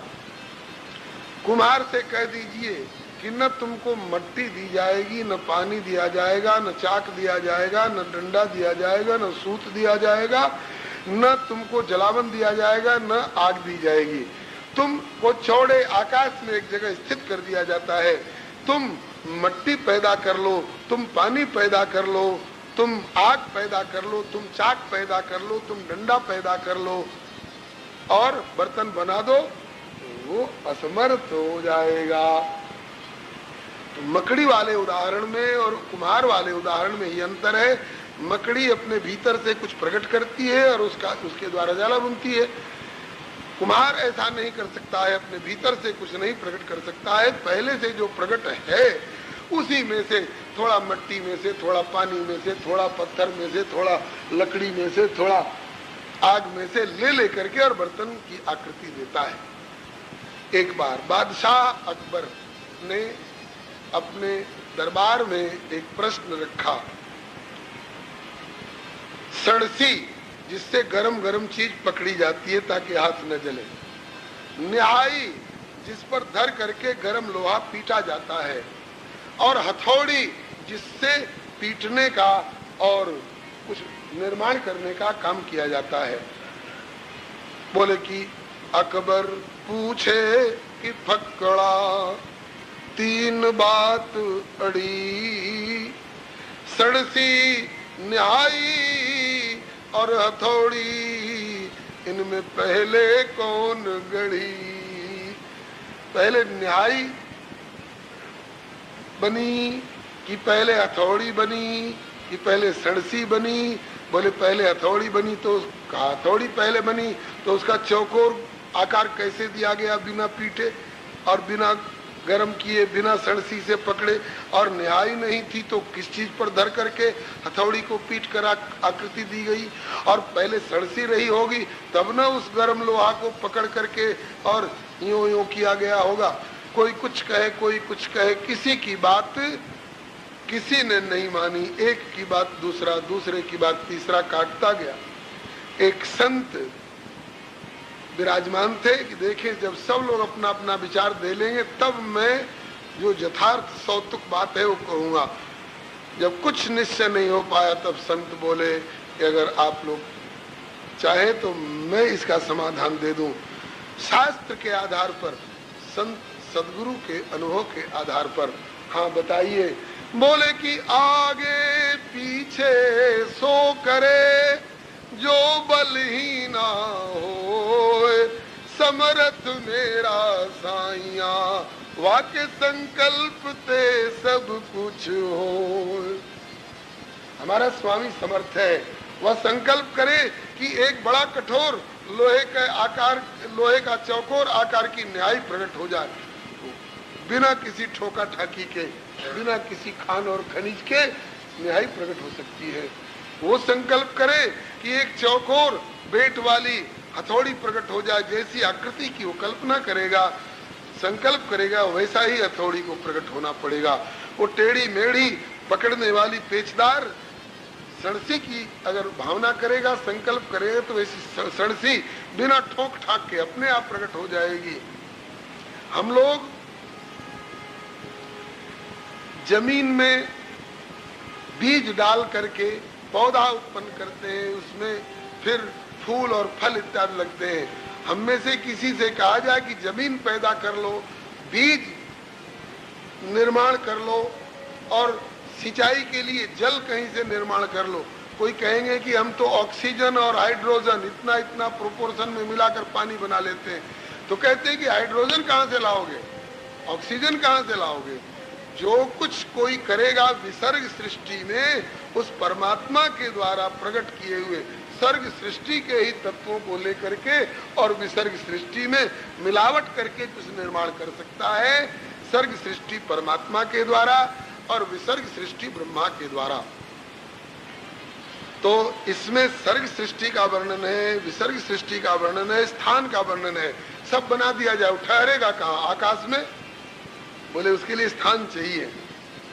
तो स्थान कौन है? स्थान भी भगवान ही है, भगवान ही में सब आश्रय पाएंगे, उन्हीं के रोम रोमगत कोट कोट ब्रह्मांडों में ही सबका आश्रय होगा। तो अत्र सर्गो विसर्गस्थ स्थानम, पोषण, उसका पोषण किसके द्वारा होगा? बोले पोषण तत् अनुग्रह, उनके अनुग्रह के द्वारा पोषण होगा। आप सोचेंगे कि मैंने बच्चे को जन्म दिया है, मैं अपनी छाती का दूध पिला रही हूं तब इसका पोषण हो रहा है। जरा पक्षियों से पूछिए तो कि तुमने अंडा तो उगल दिया, अंडा तो प्रकट कर दिया, लेकिन अंडे में चेतना और अंडे में वृद्धि, पोषण कहां से हो रहा है? वो पोषण तत् अनुग्रह, उनके अनुग्रह के द्वारा हो रहा है। एक बार छत्रपति शिवाजी को उनके राज्य में अकाल पड़ा, सूखा पड़ गया, बहुत लोग भूखे मरने लग गए। तो इन्होंने एक ऐसा बड़ा काम छेड़ दिया किला बनाने का। बोले इसमें जो लोग काम करेंगे उन लोगों को भूखमरी नहीं सताएगी, उन लोगों को भोजन मिलेगा। खजाना खोल दिया, सैकड़ों हजारों राज्य के व्यक्तियों को, भूखे प्यासे को अन्न जल इत्यादि मिलने लगा। इसके बाद एक दिन अलग से देखा शिवाजी ने, ओहो मेरे द्वारा इतनों की रोजी रोटी चल रही है, इतनों का पोषण हो रहा है। उनके मनोगत इस अहम भाव को उनके समर्थ गुरु श्री रामदास बाबा समझ गए। कहा कि शिवा आज्ञा गुरु जी, बोले मेरे साथ चल। आए राज द्वार का जो बड़ा भारी चौखट था पत्थर का, बोले मेरी आज्ञा है इसे तोड़वा। देखो इसमें कहीं सुराख तो नहीं, नहीं, सब तरफ से ठोस है, ठोस। इसको तोड़वा। बड़े बड़े घन हथौड़े लेकर के तोड़ दिया गया। तो तोड़कर दो टुकड़ा करके अलग करते ही उसमें से एक मेढक निकल आया और छलांग मार करके भगा।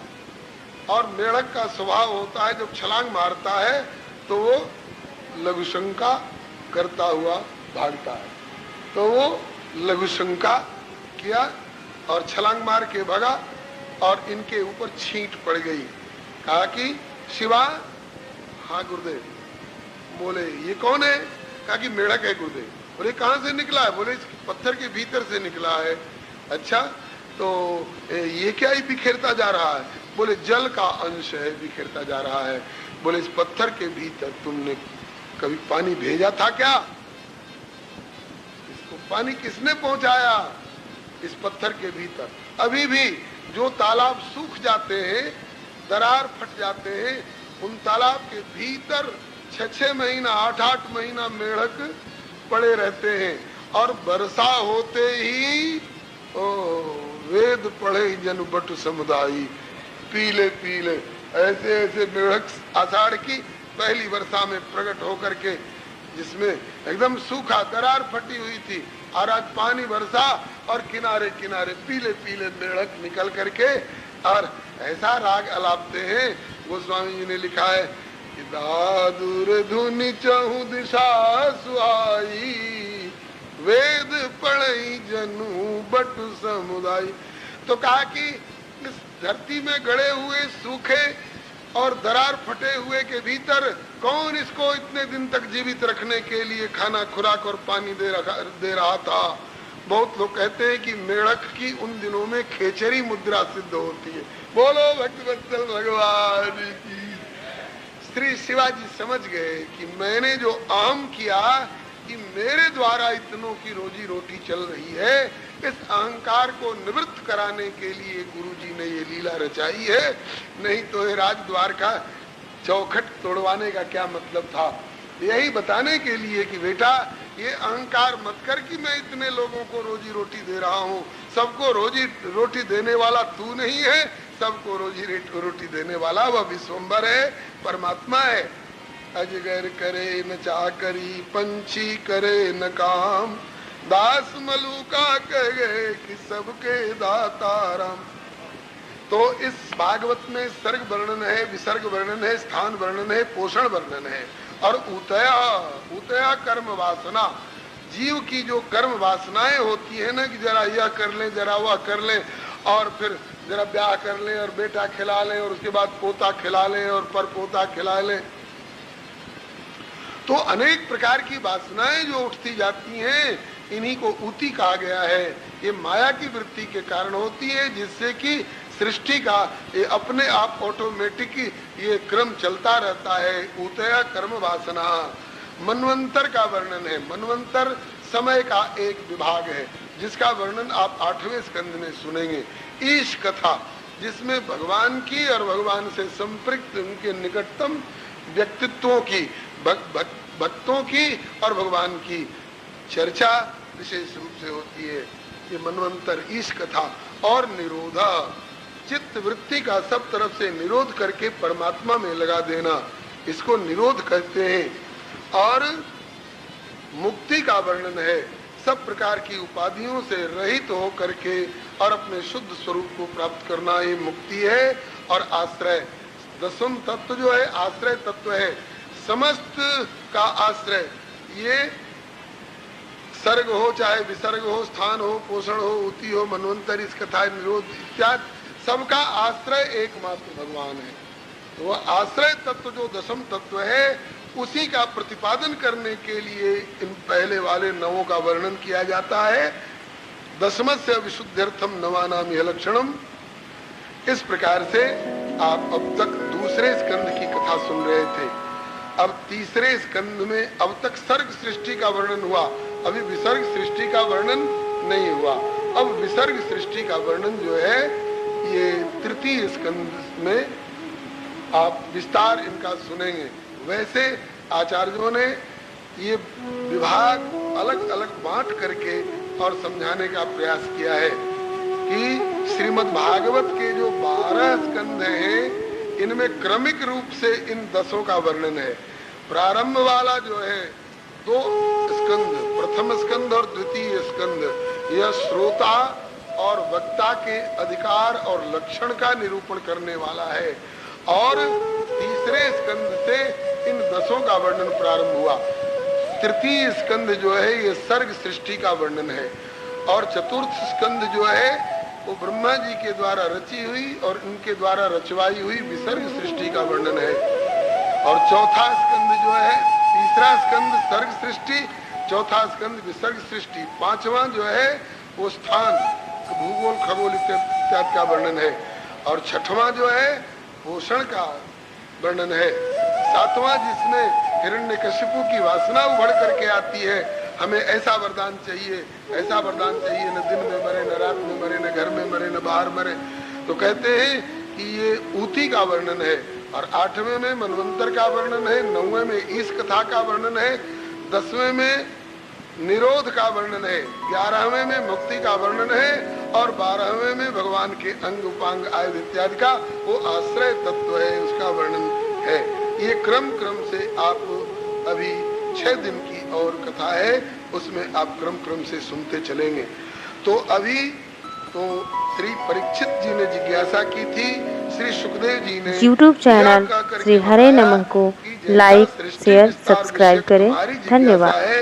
ऐसी ही नारद जी ने ब्रह्मा जी से जिज्ञासा करी थी, तो ब्रह्मा जी ने जो उत्तर दिया था वो सुना दिया। अब इसके बाद और परीक्षित जी फिर जिज्ञासा करते हैं कि भगवान, जब भगवान नारायण ने ब्रह्मा जी को चतुश्लोकी भागवत का उपदेश करते हुए सृष्टि की रचना करो, विस्तार करो की आज्ञा दी, तो फिर ब्रह्मा जी ने कैसे कैसे सृष्टि का विस्तार किया, सो कृपा करके बताइए।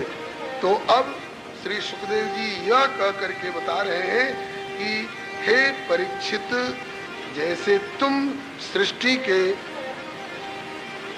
सर्ग और विसर्ग इत्यादि के विस्तार के संबंध में जिज्ञासा कर रहे हो, एवं एतत् पुरा पृष्ठो मैत्रेयो भगवान किल क्षत्रावनम प्रविष्टेन त्यक्त्वा स्वगृहमृद्धिमत्।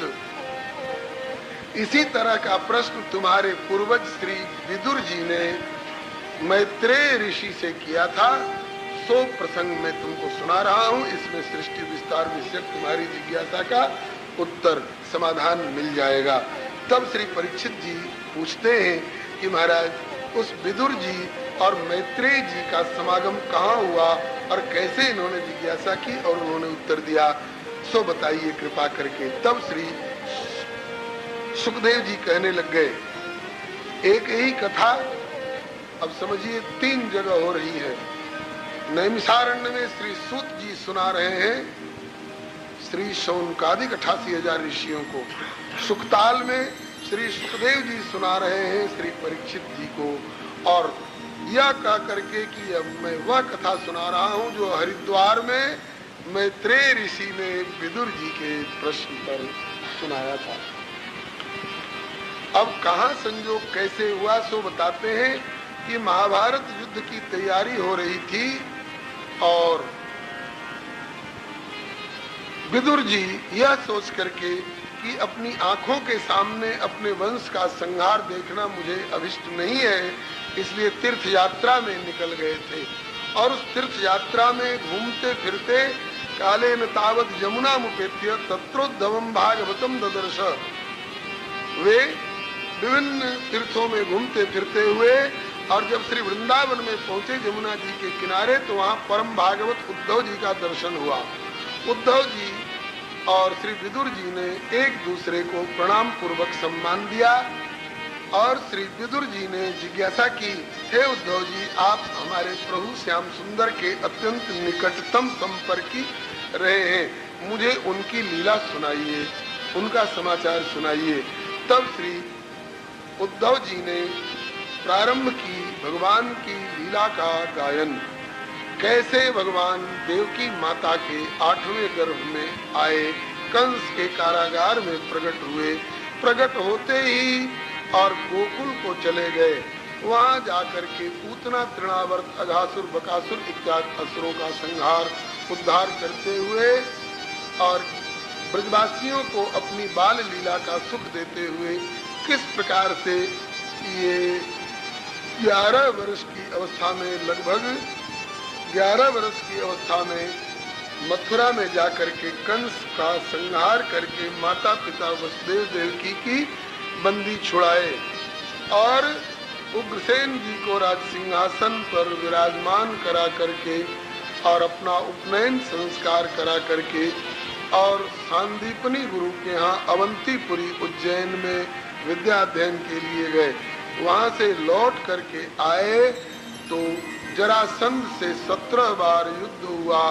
18वीं बार के युद्ध में मथुरा से भाग करके द्वारका में जाकर के बसे, वहाँ इनके 16,108 विवाह हुए और बड़ी भारी गृहस्थी बसाई और सुदामा इत्यादि भक्तों पर कृपा करते हुए, शिशुपाल इत्यादि असुरों का वध करते हुए और महाभारत युद्ध के बहाने पृथ्वी का भार उतारते हुए और मुझको 11 स्कंद का ज्ञानोपदेश किया भगवान ने। यहाँ तक की सब लीला उद्धव जी ने श्री विदुर जी को सुनाई। इसके बाद बोले कि उसके बाद मुझको भेज दिया कि तुम बदरिकाश्रम जाओ, क्या लीला करी। भगवत धाम गमन वाली लीला को छोड़ करके उद्धव जी ने बाकी सब लीलाएं सुनाई, लेकिन लीला चरित्र सुनाए। भगवान ने क्या उपदेश किया वो उपदेश भाग नहीं सुनाए, लेकिन इतना जरूर कहे कि हमको भगवान श्री कृष्ण ने प्रवास क्षेत्र में बहुत सुंदर उपदेश किया। तो बोले वह भी सुनाइए। बोले वो मैं नहीं सुनाऊंगा, वो उपदेश वाला भाग आपको मैत्रेय जी सुनाएंगे। मैत्रेय ऋषि से सुनने के लिए आपको हरिद्वार जाना पड़ेगा। हरिद्वार में मैत्रेय ऋषि निवास करते हैं, वहां जाइए। विदुर जी को संदेह हुआ, मेरी और मैत्रेय ऋषि की जान पहचान नहीं है और ये लोग ऋषि लोग अधिकारी को सुनाते हैं, अनधिकारी को नहीं सुनाते हैं। तो मुझे वे पहचानते नहीं है, इसलिए पता नहीं मुझको अधिकारी समझेंगे कि अनधिकारी समझेंगे, सुनावेंगे कि नहीं सुनावेंगे। उद्धव जी ने कहा कि नहीं विदुर जी, आप संदेह न करें, आपसे बढ़कर के अधिकारी कौन हो सकता है। दुर्योधन की मेवा को ठुकरा करके आपके घर पर बिना बुलाए गए ठाकुर जी और आपके द्वारा दिया हुआ साग भाजी केला छिलका जो कुछ मिला उन्होंने ग्रहण किया और उसको ग्रहण करके और प्यार से आपकी जंघा पर सिर रख करके प्रभु पौड़े, जैसे माता पिता की गोदी में बच्चे जंघा पर सिर रख करके सोते हैं, ऐसे आप में चाचा जी का भाव करते हुए पांडव लोग चाचा जी कहते हैं। तो आपके प्रति अपना अभिभावकत्व का भाव समर्पित करते हुए ठाकुर जी आपकी जंघा पर सिर रख करके पौड़े और जिस समय आपकी जंघा पर पौड़े थे उस समय उनके मकराकृत कुंडल की छाप आपकी जंघा पर पड़ गई थी और अब तक वो मुहर के जैसी अमिट होकर के आपके जंघा पर विराजमान है। इसका मतलब कि भगवान ने अपने मकराकृत कुंडल की मुहर आप पर लगा रखी है। तो अब आपसे बढ़ करके अधिकारी कहाँ मिलेगा। श्री मैत्रेय जी को जिसको सुनावेंगे। और भगवान ने आज्ञा कर रखी है कि हे मैत्रेय जी, मेरा यह दिया हुआ उपदेश मेरे भक्त विदुर जी आवे तो उनको आप सुना दीजिएगा। आप जाइए, वे आपकी प्रतीक्षा करते मिलेंगे। इस बात को सुन करके उद्धव जी से विदा होकर के उद्धव जी तो बद्रिकाश्रम को पधारे और श्री विदुर जी हरिद्वार आए। द्वारीद्युनद्या ऋषभ कुरुणाम मैत्रेय मासीन मगाध बोधम क्षत्तोपसृत्याच्युत भाव शुद्ध पप्रच्छ सौशील्य गुणावितृप्त। जब पहुंचे तो दोनों का मिलन देखने लायक था। चार मिले, दो नेत्र इनके दो नेत्र उनके, तो चार मिले 64 खिले। 32 दांत इनके प्रसन्नता के मारे 32 दांत उनके खिल गए। चार मिले 64 खिले, 20 रहे कर जोर।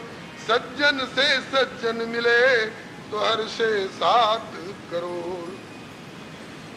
श्री विदुर जी ने जिज्ञासा करी, सुखाय कर्माणि करोति लोको नतै सुखम वा न्यदुपारमं वा विंदेत भूयस्ततेव दुःखम यदत्र युक्तम भगवान बदेन्ना।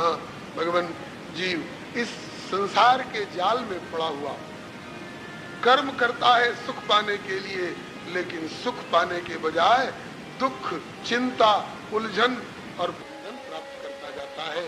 मकड़ी के जाला की तरह ये कैसी सृष्टि भगवान ने रचाई है, कैसे कैसे।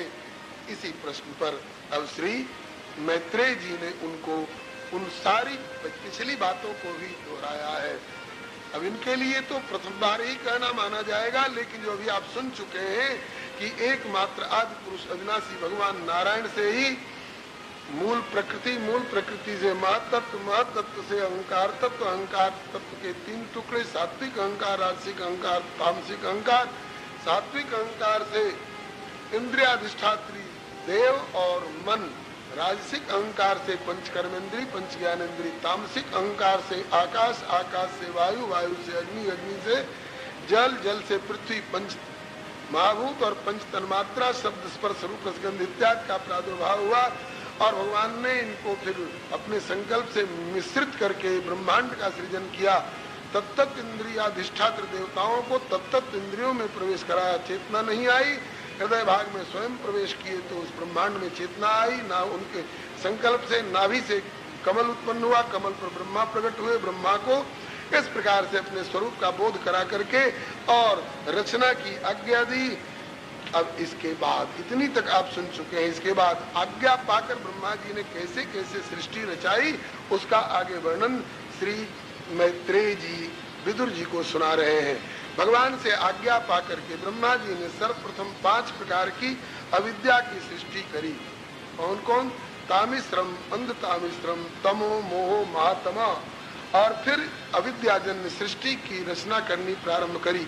जड़, पेड़, पौधे, घास, पत्ते, लता, गुल्म, वृक्ष इत्यादि को प्रकट किया। उसके बाद कीड़े मकोड़े, अनेक पैर वाले, 8 पैर वाले, 6 पैर वाले, 4 पैर वाले, पशु पक्षी, बैल, बकरी, गधा, ऊंट, कीट पतंग इत्यादि रचना किए। इससे ब्रह्मा जी को संतोष नहीं हुआ। तब इन्होंने सोचा कि अब ऐसी सृष्टि करनी चाहिए जैसे कि हमने भगवान का दर्शन प्राप्त किया था जिस स्वरूप से। तो ब्रह्मा जी ने अपने संकल्प से सर्वप्रथम मानसिक संकल्प से 4 पुत्र प्रकट किए जो सनकादिक कुमार कहलाए। सनक, सनंदन, सनातन और सनत कुमार।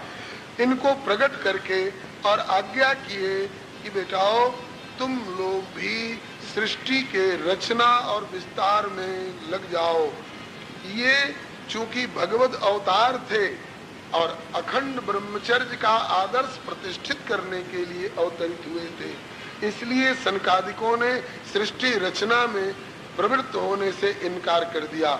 हमें इस प्रपंच में नहीं पढ़ना है, हमें तो अखंड ब्रह्मचर्य का आदर्श प्रतिष्ठित करना है तो ये 4 रूप में प्रकट भगवत अवतार, लेकिन ब्रह्मा जी ने रजोगुण से आच्छादित होने के कारण इनको अपना पुत्र समझ लिया और ये सोच करके कि अगर भगवत अवतार समझते तो क्रोध नहीं आता, लेकिन ये सोच करके कि मेरे द्वारा पैदा किए हुए मेरे पुत्र और मेरी आज्ञा नहीं मान रहे हैं, ब्रह्मा जी को रोष आ गया, उनके रजोगुण पर अवज्ञा की ठेस लगी, रजोगुण तमोगुण में परिवर्तित हो गया।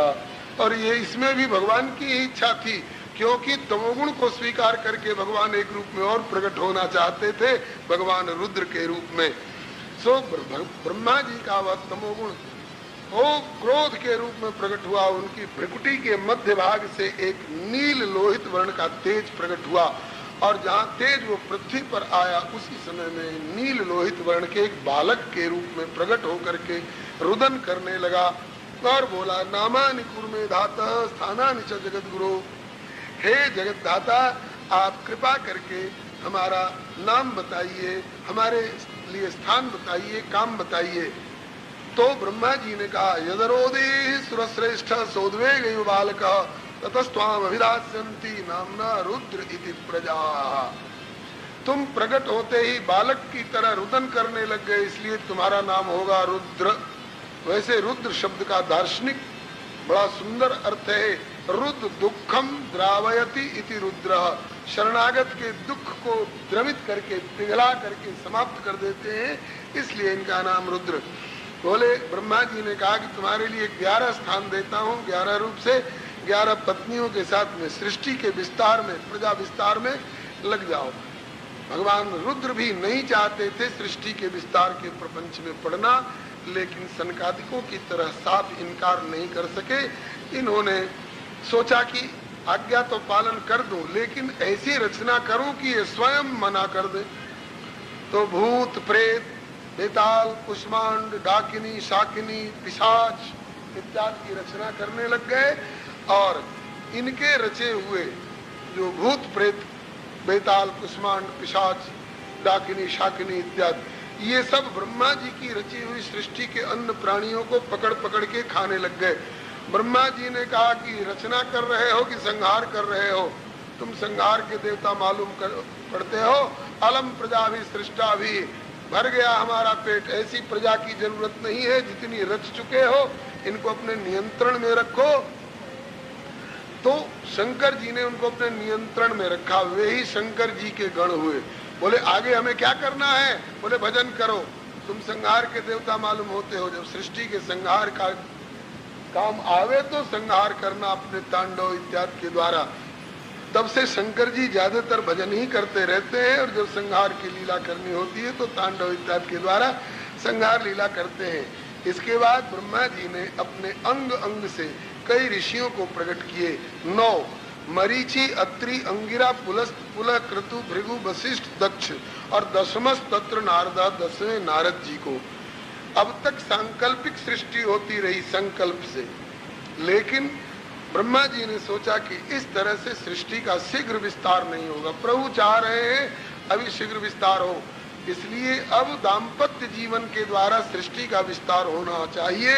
इसके लिए भगवान ब्रह्मा जी ने अपने दाहिने अंग से एक पुरुष को प्रकट किया, बाएं अंग से एक नारी को प्रकट किया। पुरुष का नाम हुआ स्वयंभु मनु, नारी का नाम हुआ शतरूपा। दोनों को आज्ञा किए कि तुम दोनों पति पत्नी के भाव से दाम्पत्य जीवन के द्वारा प्रजा का विस्तार करो। तो सचापि शतरूपायाम पंचापत्यान्यजी जनत प्रियव्रतोत्तान पादो तिस्रा कन्याश्च भारत आकुतिर्देहुतिश्च प्रसूतिर्ति सत्तम। मनु जी ने ब्रह्मा जी की आज्ञा से अपनी पत्नी शतरूपा के गर्भ से 5 संतान उत्पन्न किए, 2 पुत्र और 3 कन्याएं।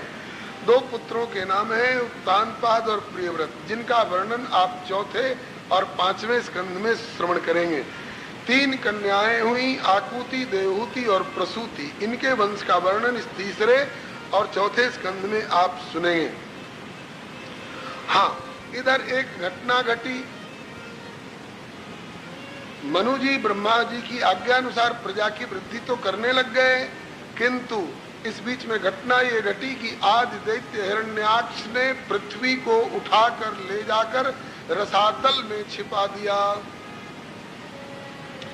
मनु जी के सामने समस्या आई, ब्रह्मा जी के पास आए और बोले कि पिताजी आप कहते हो प्रजा की वृद्धि हो, प्रजा रहेगी कहाँ? पृथ्वी तो रसातल में ले जाकर छिपा दी गई।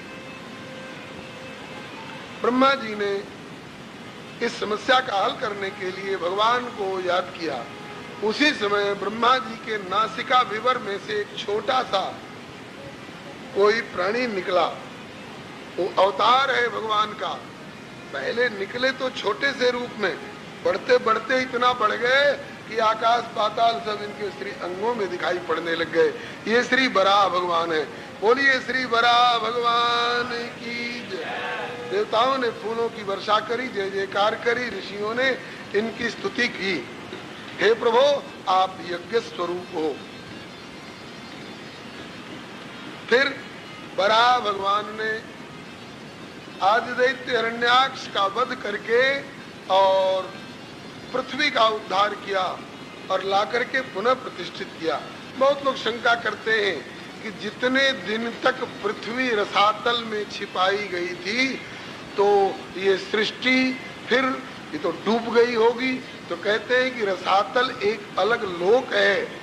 3 लोक 14 भुवन आप सुनते हैं ना। तो ये जो पृथ्वी पर की सृष्टि थी इसके समेत ले जा करके उसने छिपा रखा था।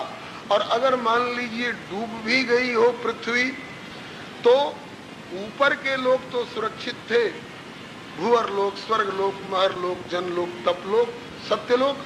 तो अभी भी ब्रह्मा जी के रचे हुए जो वशिष्ठ जी, अंगिरा जी, पुलस्त, पुला, क्रतु इत्यादि ऋषि लोग हैं, अभी भी ये ऊपर के ही लोकों में निवास करते हैं। पृथ्वी डूब जाए तो वशिष्ठ इत्यादि का कुछ नहीं बिगड़ता है।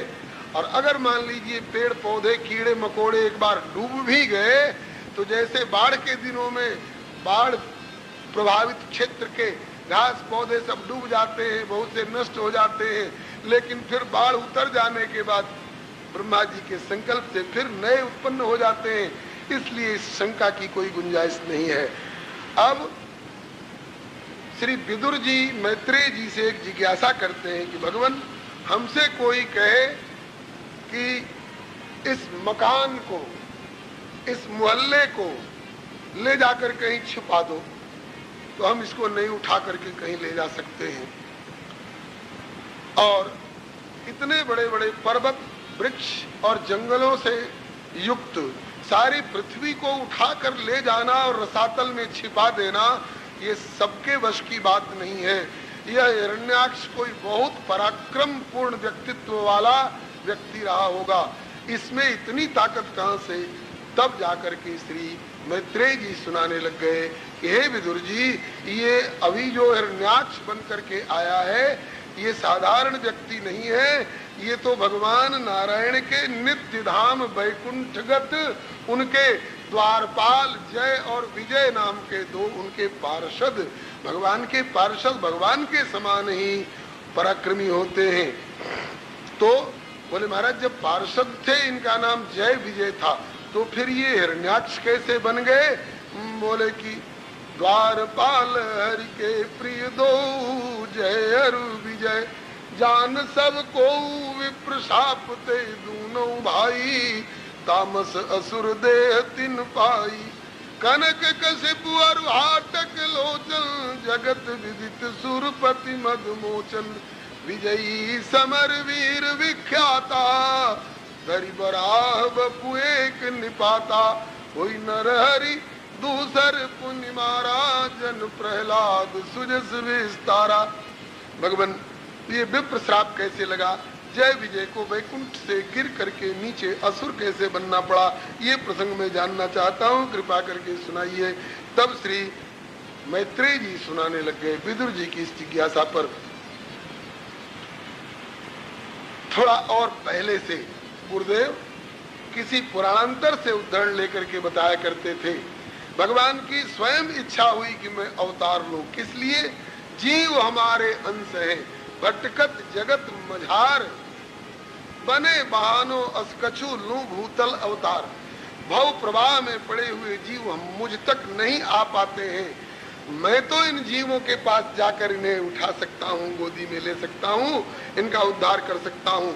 तो जीवों के उद्धारार्थ अवतार लेना चाहिए। अवतार के लिए कुछ बहाना चाहिए, तो बहाना के लिए प्रभु ने ऋषियों को आह्वान किया। ऋषियों ने आकर के भगवान की स्तुति की, हे प्रभु, आप फूलों से भी अधिक कोमल हो। लक्ष्मी जी चरण दबा रही थी प्रभु के। लक्ष्मी जी ने सुना, ऋषि लोग कह रहे प्रभु आप फूलों से भी अधिक कोमल हो। लक्ष्मी जी ने समर्थन किया, हाँ आप सही कह रहे हैं। बोले मुनिगण सुमनहु से सुकुमार नाथ श्रुति गाए, कर अनुमोदन लक्ष्मी बोली सत्य बचन मन भाए। प्रभु की कोमलता की, प्रभु की कोमलता की कौन होड़ करवैया, सेवा में मैया लक्ष्मी जी लगी। बोले दीन बंधु नारायण शेष सैया, सेवा में मैया लक्ष्मी जी लगी। कोमलता का तो समर्थन कर दिया लक्ष्मी जी ने। तब तक ऋषियों ने एक विरोधाभासनी बात कह दी। पुनि बोले मुनि कोटि कोटि वज्र होते अधिक कठोरा, अब वचन विरोधी सुन लक्ष्मी के उपजो संशय घोरा। दोनों बात एक संग संभव कहाँ गोसैया, सेवा में मैया लक्ष्मी जी लगी। ऋषियों आप कोमल बता रहे हो प्रभु को, सत्य बात है, मैं तो चरण दबाकर देख रही हूँ, फूल से भी अधिक कोमल है। यहाँ तक तो ठीक कहा आपने, फिर आप ये कैसे कह रहे हो कि प्रभु आप वज्र से अधिक कठोर हो? लेकिन ऋषियों की बात है, झूठी भी नहीं हो सकती। कोमलता तो मैंने देख ली, कभी कठोरता देखती तो जानती। देखूं कभी कठिनता यह लक्ष्मी मन में आनी, प्रभु सर्व समर्थ सर्वज्ञ मनोरथ पूर्ण करन की ठानी। अपने जन के मन मनोरथ सहज पुरैया, सेवा में मैया लक्ष्मी जी लगी। लक्ष्मी जी मेरी कठोरता देखना चाहती हैं, अभी दिखाऊं। राम सदा सेवक रुचि राखी, झट आह्वान किया, जय विजय इधर आओ। झट आगे खड़े हुए, आज्ञा प्रभु। कहा कि मेरी आज्ञा का पालन करोगे? कहा कि प्रभु हम कभी आपकी आज्ञा का उल्लंघन भी किए हैं क्या? बोले नहीं, अभी तक तो उल्लंघन नहीं किए हो। बोले आज आज्ञा पालन में संदेह कैसे कर रहे हो प्रभु? कहा कि आज की आज्ञा कुछ अटपटी सी होगी। बोले आज्ञा दे करके देखो प्रभु, आपकी आज्ञा का पालन करना मेरा कर्तव्य है। तो प्रभु ने आज्ञा दी, अपनी गदा उठाओ, पूरी शक्ति लगाकर मेरे ऊपर प्रहार करो। हाय प्रभु ये क्या है? द्वारपाल जय विजय बुला, प्रभु बोले करहु प्रहार। अब सेवक क्यों स्वामी को मारे, सोच के इनकारा। तब ही पड़ गई इनकी, कि तब ही पड़ गई इनकी बीच भंवर में नैया, सेवा में मैया लक्ष्मी जी लगी। मारो, सोच क्यों रहे हो, करो प्रहार मेरे ऊपर। हाय प्रभु इस आज्ञा का पालन हम नहीं कर सकेंगे। क्यों? हम सेवक हैं, आप स्वामी हैं। स्वामी की सेवा करना कर्तव्य है, स्वामी के ऊपर प्रहार करना सेवक का कर्तव्य नहीं है। अच्छा बोले कि सेवक सो जो करे सेवकाई, और प्रहार लड़ाई, बोले वो तो अरि करनी करी करिए लड़ाई। लड़ाई और प्रहार तो शत्रुता के भाव में होता है। भगवान ने कहा जाओ जाओ अपने द्वार पर द्वारपालत्व का निर्वाह करो। आके खड़े हुए प्रभु ने सोचा एक बार अगर यही प्रहार कर दिया होता तो झगड़ा खत्म हो जाता, लेकिन इन्होंने मेरी बात का उल्लंघन किया। कहते हैं हम स्वामी, हम सेवक हैं, हम आपकी सेवा करते हैं। अरे सेवा कहते किसको है? स्वामी की आज्ञा का पालन करना सेवा है। अभी मेरे ऊपर प्रहार किया चाहे नहीं किया, मेरे वचनों पर तो ठोकर मार ही दी। और एक बार नहीं लड़े तो एक बार की कौन कहे, 3 बार लड़ना पड़ेगा इनको। जय भगवान ने योग माया को बुलाया। योग माया आज्ञा प्रभु। बोले कि ऐसी लीला रचाओ कि ये आसुरी वृत्ति में 3 जन्म तक जाकर के गिरे और मेरे साथ इनका युद्ध हो। लीला रचाने के लिए मेरे चरणों का स्पर्श करो, मेरे चरण कमलों की सुगंधी, उसमें चर्चित अंगराग की सुगंधी और उस पर अर्पित तुलसी मंजरी की सुगंधी, समस्त की मिश्रित सुगंधि को ले जाओ उड़ा करके, और ब्रह्मलोक में बैठे सनकादिक ध्यान में रत हैं, उनकी नाक में घुसेड़ दो सुगंधी, उसे हृदय में पा करके दौड़ करके आएंगे। कैसे? जैसे कमल खिलने पर भंवरा दौड़ कर वहां जाता है। और जब वे द्वार में प्रवेश करने लग जाए वैकुंठ में, तो जय विजय के द्वारा लाठी लगवा कर रोकवा देना, ऐसी प्रेरणा करना। और जब वे रोक दिए जाएंगे तो उनकी बुद्धि में बैठकर श्राप दिलवा देना, 3 जन्म तक असुर बनो। योग माया ने जाय निवेदन कियो ताही, तुरत जोग माया प्रभु पाही। जैसी प्रभु ने आज्ञा दीनी, वैसी सकल व्यवस्था कीनी। तो सनकादिक वैकुंठ धाम में पैठती में टोके, धसे जाओ हम सब क्यों खाड़े दंड दिखा के रोके। दीने श्राप कुपित हुए कि दीने श्राप कुपित हुए, तभी चारों भैया सेवा में मैया लक्ष्मी। चारों भैया ने श्राप दिया, अच्छा तुम्हारे प्रभु को खबर पड़ जाए सनकादिक आए हैं, से सैया छोड़कर आवे, हमारे चरणों की धूली लेकर मुकुट पर माथे पर लगावे, अपने को धन्य माने, उनके सेवक होकर तुम हमको दंड दिखा रहे हो। हम दंड के अधिकारी नहीं है, दंड के अधिकारी तुम हो। उद्दंडो, तुमको दंड हम देंगे। क्या बोले कि स्वामी तुम्हारे आदर देवे, तुम करते अपमान। अरे 3 जन्म तक असुर बनोगे, ये द्विज के वचन प्रमाण। जोग माया हट गई वहां से, लीला रचा के प्रभु से जाकर कह दिया, प्रभु आज्ञा पालन कर दी, अब आप जानो, आपके पार्षद जाने। पीछे उभय पक्ष को करन परो पछतैया, सेवा में मैया लक्ष्मी। योग माया के जाते ही जय विजय अफसोस कर रहे हैं, हाय हमने क्यों ऐसे निर्मल संतों को लाठी दिखाई, क्यों रोका इनको। और सनकादिक अफसोस कर रहे हैं, हाय ये तो अपना द्वारपालत्व का निर्वाह कर रहे थे, हमने इन भगवत पार्षदों को क्यों साफ किया, हमारे जैसे निर्मल हृदय में क्रोध क्यों आया।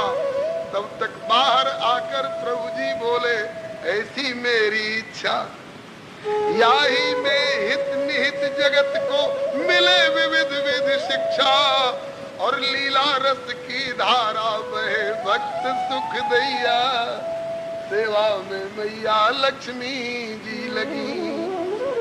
अब इनके हित बार अनेकन में लूं आयो तारा, असुर बने जब करे उपद्रव मार करो तारा, और लक्ष्मी देखे तब ही मेरी कठोर तैया, सेवा में मैया लक्ष्मी जी लगी। वही कहावत हो गई, खेत खाया गधे ने, मार पड़ी जुलाहे के ऊपर। कठोरता देखना चाहती है लक्ष्मी जी, पकड़े गए बेचारे जय विजय। लेकिन जब प्रभु ने बताया कि मेरी इच्छा ऐसी है, मेरी इच्छा ऐसी है, ऐ मेरे प्रिय पार्षदों इच्छा ऐसी मोरी, यद्यपि घूंट कटु गरल समो, लेकिन पियहु अमीय जिमि घोर। घबराना नहीं, केवल तुम ही यूट्यूब चैनल श्री हरे नमः को लाइक शेयर सब्सक्राइब करें। धन्यवाद।